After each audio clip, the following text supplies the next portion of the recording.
A daily routine on weekends. Good morning, guys!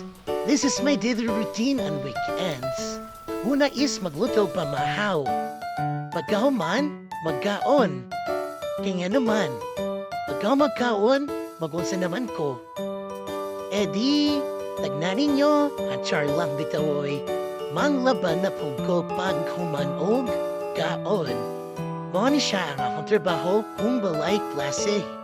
So this is I am a working mom and a housewife. Oh. So now nang laban ako sa among mga bulingon. So ani na ang life. After pagkuman sa work, laba. Nang tapon ang mapumalab nun kay Sabado na jud ko mga laba. Dili ko with this naglaba kay Capri na ayaw pang ikan sa trabaho.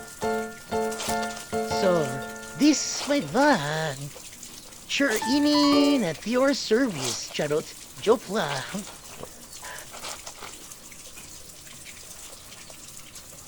So, after na po sa aguman ako, wala ba? Wala na po ko hugas sa mga plates. So, ang hitilag laba in the gym. Laba dira, laba. Pag ang ending, pagkauman sakit ng likod.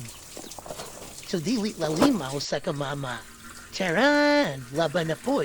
I rather hugas di ay hugas sa pinug mga plato, mga dikanaan. So, maula ni akong pabalik na routine after ani magbuhat sa report. Puli na ko, Para ni guys. kamandi. Siya daw O ato mag-edit. bang mas mga Okay, bata? go. Ay gani Go, ako Tiang. ang Go, pamangkin go, ng tabang go. sa fuwa. Para Which is happy maka-hawd-hawd kayo siya, ko. guys. Kaya na pa-relax ko gamay. That's all. Thank you.